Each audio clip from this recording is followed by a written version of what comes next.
Good morning, everybody. I want to thank my good friend of almost 40-plus years, the Vice President of the United States, for coming today. I don't think there's ever been a Vice President who is as steeped in foreign policy, as knowledgeable, and his instincts are as honed as Vice President Joe Biden's. And he, believe it or not, began his visits to China as a young senator on the first visit to meet with Deng Xiaoping in 1979. And he has been many times since and has received many Chinese leaders here. I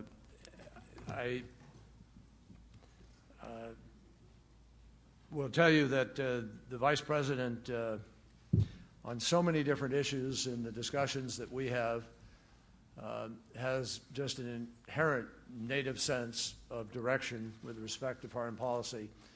And I won't say too much more here except to say that we who had the privilege of working with him in the Senate, I think I was there with him for 26 years, saw a person whose word is good, whose instincts are sound, and whose principles and values are just as basic and as based in America and in common sense as you could desire. So, ladies and gentlemen, without further ado, the Vice President of the United States, Joe Biden.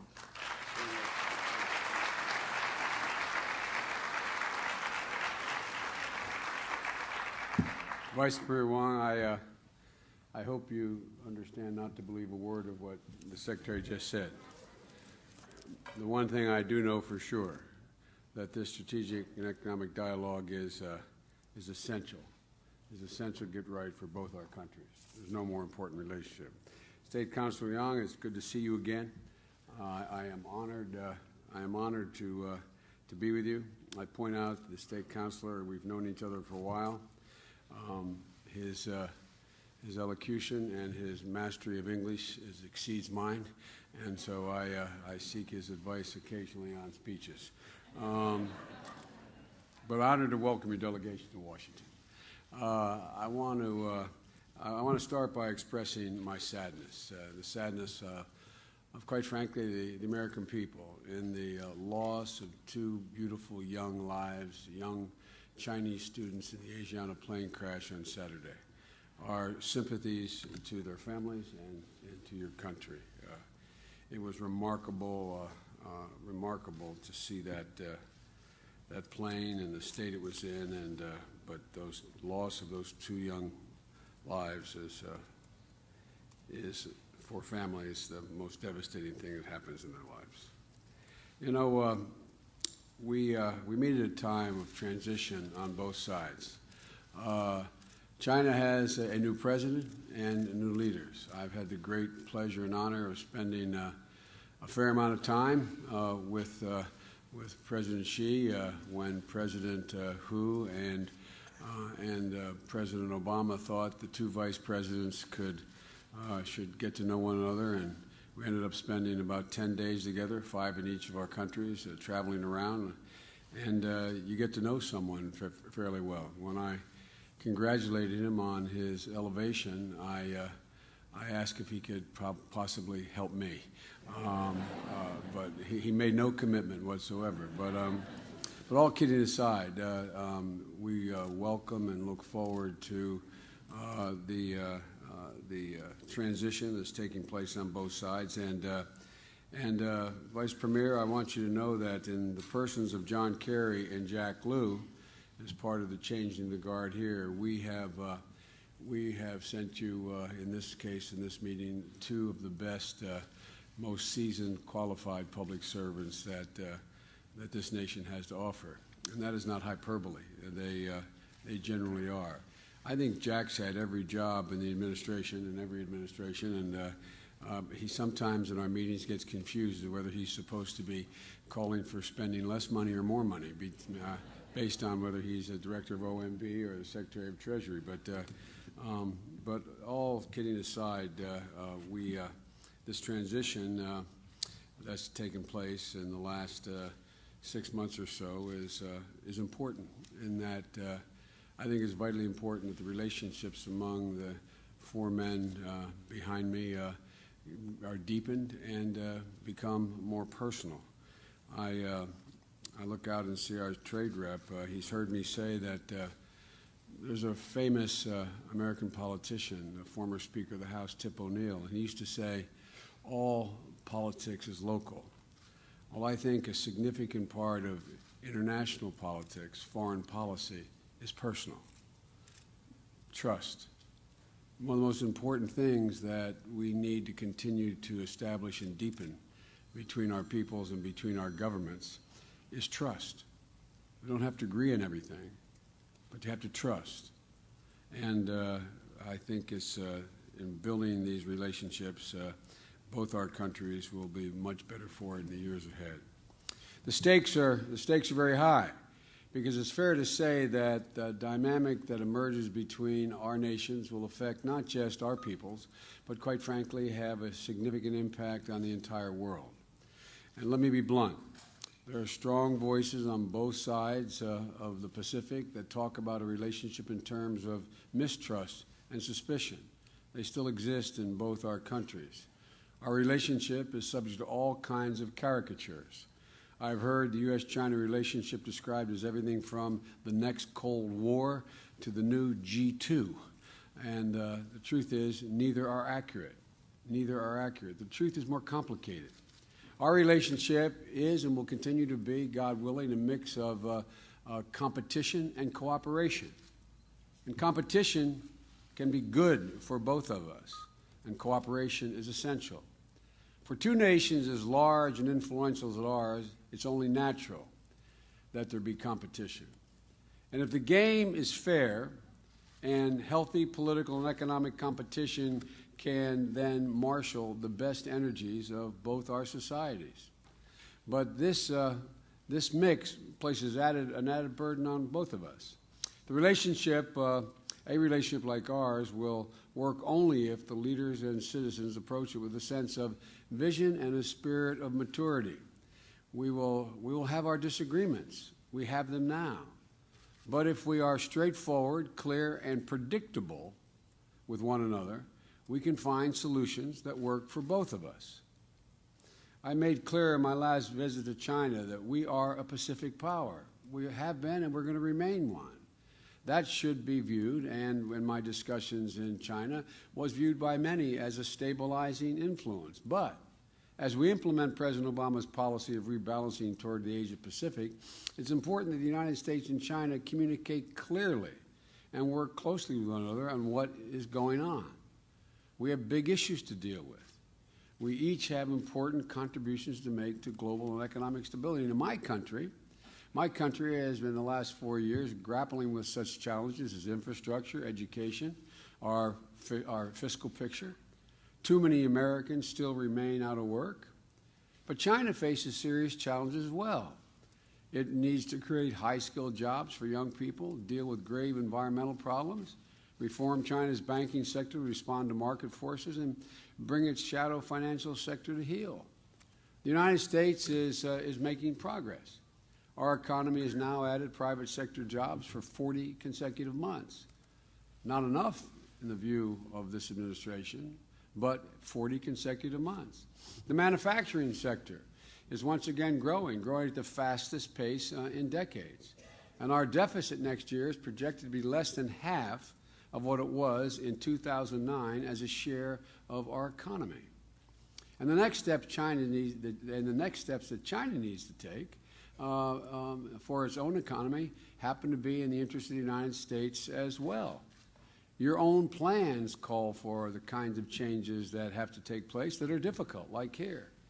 But if they do, they will benefit us both, including freeing exchange rates, shifting to a consumption-led economy, enforcing intellectual property rights, and renewed innovation.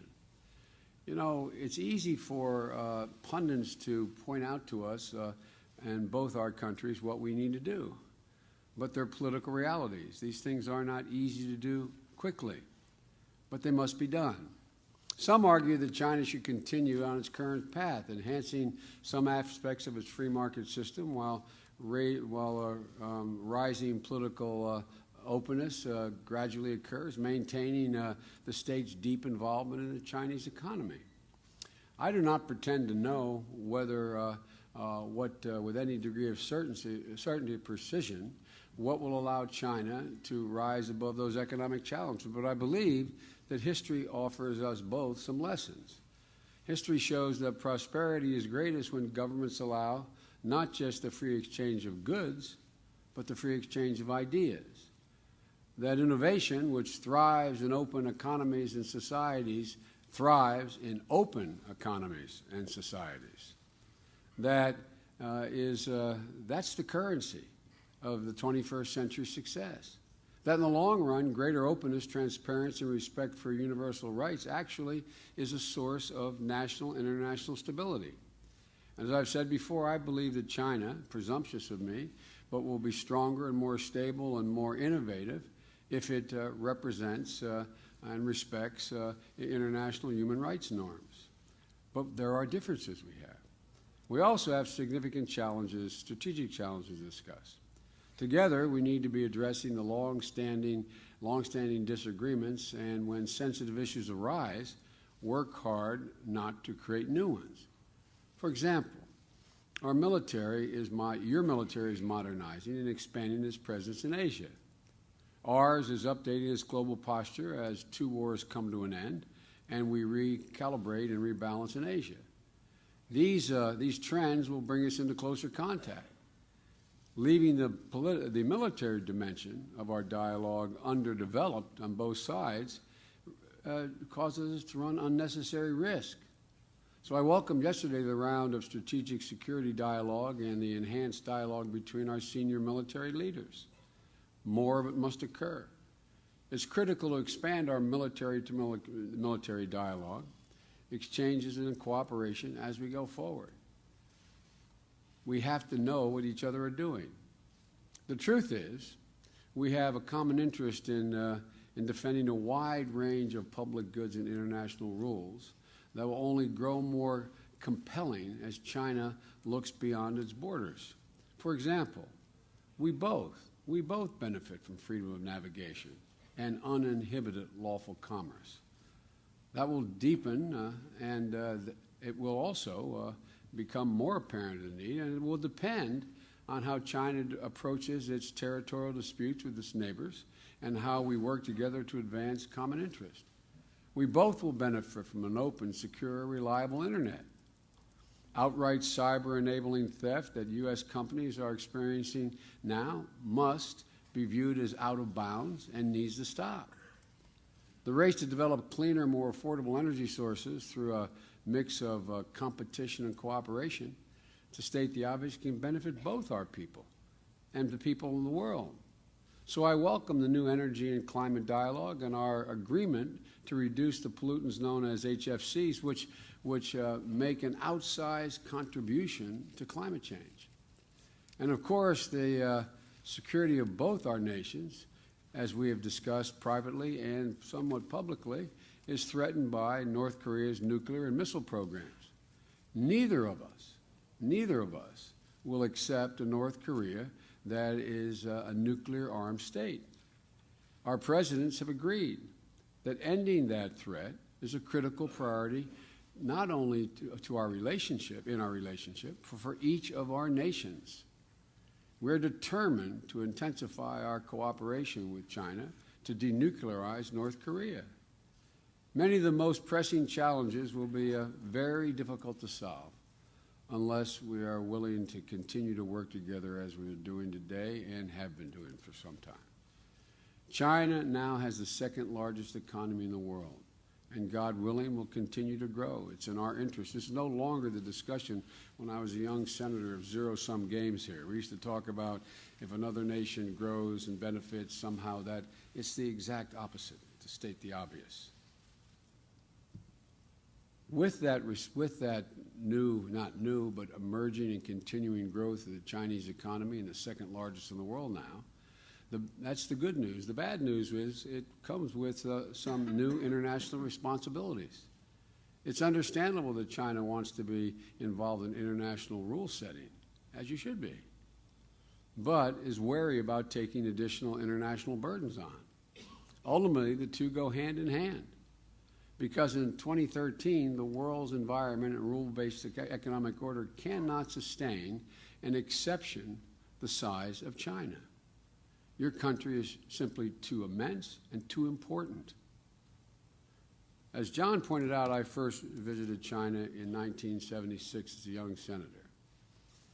It was already clear then that China stood on the cusp of remarkable change. I believed then, and I believe now, that your country's rise would be and is good for America and the world. That is just a simple statement of fact. But it's never been inevitable. The greatest cause for optimism happens when our people come together. We see a lot of ourselves in each other. A striving entrepreneurial spirit, an optimism about the future. I see that when I speak to young Americans across this country. And I saw it when I was accompanied by your president and spoke to college students in Chengdu. Mechanisms like the Strategic Economic Dialogue play an important role in managing our complex relationship. If together we get it right, we can leave behind a much better future for our children and for their children, and quite frankly, for the world. That sounds somewhat chauvinistic, just be talking about as we get our relationship right, it has such a consequence for the world, but it does. It does. And nothing matters more. So I welcome you. I know this is not the first day, but I welcome you on behalf of the President, and I wish you a great deal of luck. We have a great deal of work to do. The promise is real. The competition will, in fact, as I said to President Xi when he was Vice President, the competition is good. It's good for us. It's good for you. We welcome it. We welcome it. And we'll both be better for it. As I said, as a consequence, if we get it right, so will the world. So thank you for the important work you're doing here today. I wish you luck the remainder of this discussion, and I look forward to seeing you in China. Thank you.